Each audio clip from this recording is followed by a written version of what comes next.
Motivasi saya dalam mengikuti pelatihan ini adalah supaya saya bisa mengelola keuangan dengan baik. Siapa tahu saya bisa menambah penghasilan. Selama ini belum pernah mengikuti pendidikan tentang keuangan. Jadi mengatur keuangan rumah tangga itu hanya modelnya adalah apa yang perlu dibeli, kemudian sisa penghasilan disimpan, ya, kalau ada keperluan mendadak digunakan, sehingga kadang-kadang tidak ada sisa. Saya ingin tahu lebih jauh bagaimana cara mengelola keuangan, terutama dalam mengelola keuangan dalam rumah tangga saya. Saya ingin mengetahui apa sih materi yang diajarkan di pendidikan keuangan. Saya heran, saya punya penghasilan kok di mana kesalahan saya sehingga saya merasa aku belum mampu mengelola keuangan di rumah tangga saya.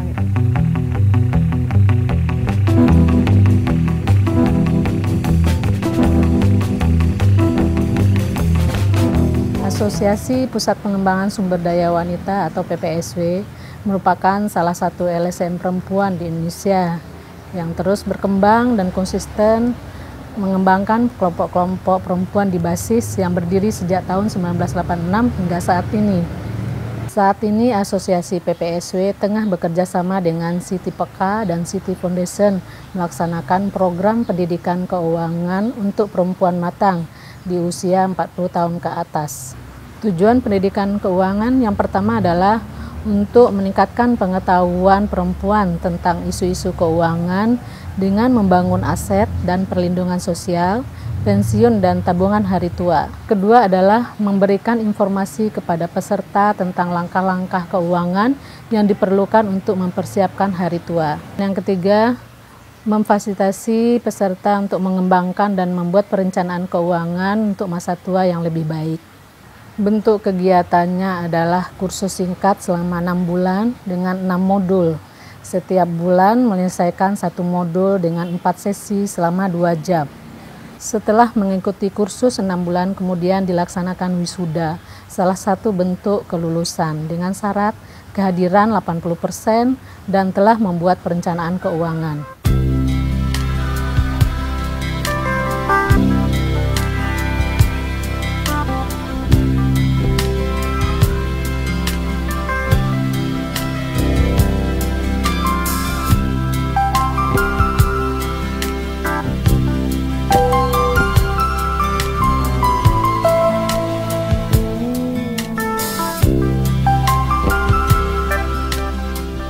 Perencanaannya waktu itu, ya saya bisa menambah usaha baru. Yang awalnya saya hanya mengandalkan hasil sawit yang tidak begitu mencukupi untuk memenuhi kebutuhan. Caranya saya harus mencari peluang usaha yang bisa dikelola sambil mengurus rumah tangga karena anak saya masih kecil. Dan di samping itu saya juga harus bisa membedakan mana yang dinamakan kebutuhan dan mana yang dinamakan keinginan. Jenis tanaman yang usaha saya sekarang ini seperti kacang panjang, sayur terong, ada cabai rawit, kangkung, bayam.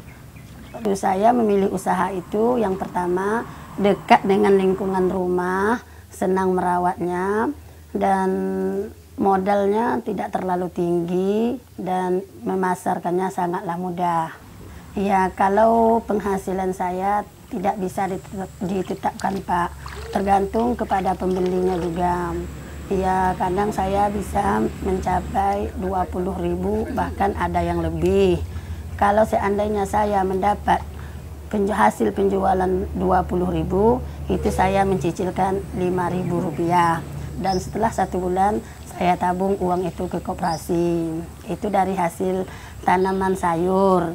Tapi kalau hasil sawit memanennya kan 1 bulan 2 kali.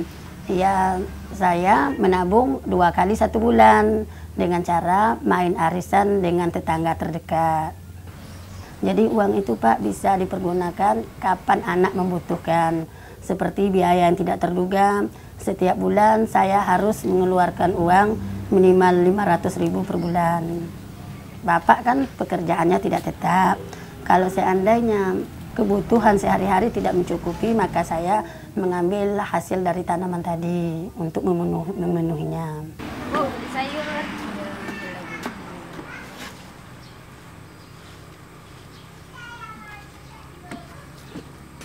Kasih Bu ya. Iya.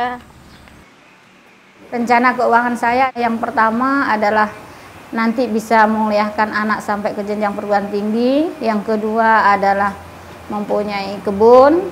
Yang pertama yaitu kebun udah. Kemudian untuk perluasan usaha ini sedang dirancang.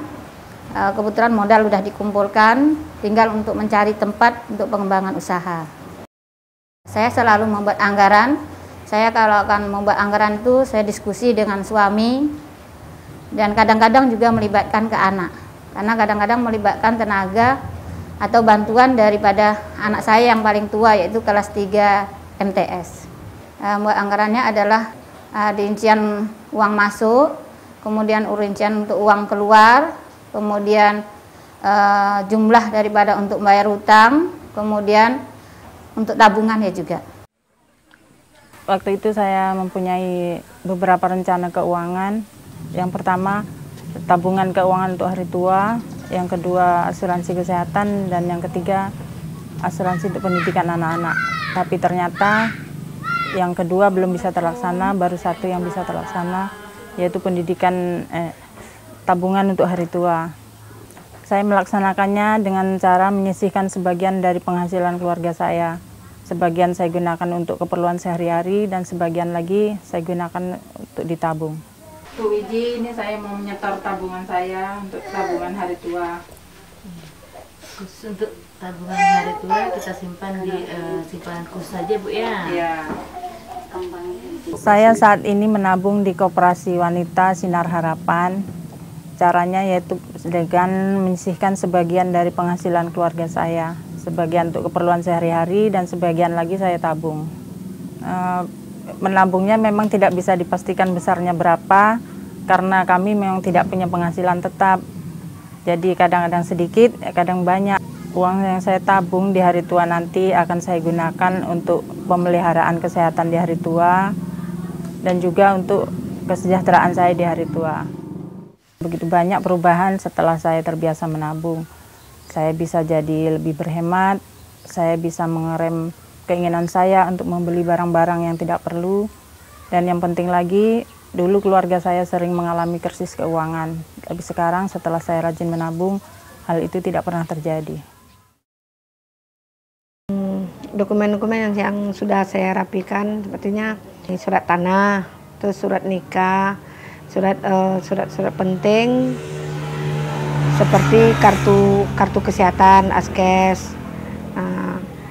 Setelah saya merapikan surat-surat penting itu, saya merasa apabila saya merapikan dan apabila saya membutuhkan surat-surat itu, saya tidak membutuhkan waktu yang banyak untuk mencarinya. Tinggal mencari di mana arah dan tempat yang sudah saya sediakan. Seperti saya masukkan ke dalam satu tas besar.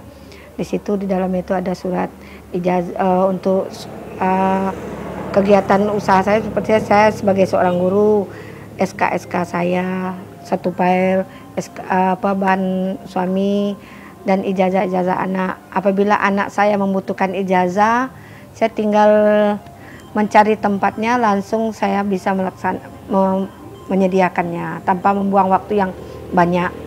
Pertama saya cari memisahkan mana dokumen keluarga, mana dokumen untuk kepentingan sekolah atau tugas saya, kemudian mana dokumen tentang ekonomi. Nah, setelah saya rapikan dokumen-dokumen saya itu, saya masukkan ke dalam sebuah tas yang senang diangkat. Terus kemudian dokumen itu saya masukkan ke dalam lemari. Lemari itu yang letaknya di kamar saya. Terus kenapa dokumen itu saya masukkan ke dalam lemari? Pertama, dokumen itu aman dari gangguan anak-anak saya. Kemudian dokumen itu terjamin kerahasiaannya dari orang luar. Nah, kemudian apabila ada kejadian, dokumen itu akan mudah saya ambil dan saya selamatkan. Ya, setelah saya merapikan dokumen, perubahan yang saya rasakan pertama, saya mulai merasakan diri ini perlu dalam segala hal perlu punya aturan, punya istilahnya punya kedisiplinan dalam mengatur sesuatu. Setelah kita menyampaikan materi, pasti mereka ingin ada perubahan dalam pengelolaan keuangan mereka. Apalagi rata-rata pendapatan atau penghasilan mereka tidak tetap. Kebanyakan mereka adalah petani dan dengan penghasilan yang tidak memadai atau tidak mencukupi. Nah, beberapa dari mereka sudah melaksanakan perencanaan keuangan karena mereka berpikir bahwa itu hal yang sangat penting dan mereka punya alokasi dana untuk hal tersebut. Nah, mereka pertama masuk kelas itu memang mulai dari modul 2 mengenai anggaran dan tabungan, membuat anggaran dan tabungan. Nah, mereka di situ membuat satu level yaitu lakukan dengan mencatat pengeluaran waktu itu. Nah, di situ mereka sadar bahwa pengeluaran mereka sangat besar sekali. Nah, mereka membayangkan bagaimana nanti hari tua nanti mereka mempersiapkan hal yang sebesar itu tanpa persiapan dari sekarang. Karena itu mereka termotivasi untuk memulai menabung ataupun memulai usaha walaupun kecil-kecilan gitu. Dan merupakan perubahan di dalam lingkungan keluarganya juga, karena setelah habis kelas mereka pulang ke rumah, ada yang beberapa menceritakan pelajarannya kepada suami, anak-anak pada saat duduk-duduk santai di rumah gitu, dan mereka ingin melakukan perubahan. Ada perubahan yang dicapai oleh peserta pendidikan keuangan untuk perempuan matang ini. Yang pertama adalah peningkatan kesadaran ya, kesadaran mereka bahwa mereka sudah bisa menilai tentang pentingnya untuk merencanakan hari tua dengan kecukupan finansial. Yang kedua, mereka juga menjadi lebih hemat dengan memahami bahwa ada kebutuhan dan keinginan yang harus bisa dibedakan. Bahwa kebutuhan itu penting untuk dicukupi, tapi keinginan itu masih bisa dievaluasi lagi apakah diperlukan apa enggak. Kemudian untuk tingkat pengetahuan, ada beberapa pengetahuan yang mereka capai dalam program pendidikan keuangan ini. Yang pertama adalah mereka tahu tentang produk-produk jaminan sosial yang mereka perlukan untuk hari tua.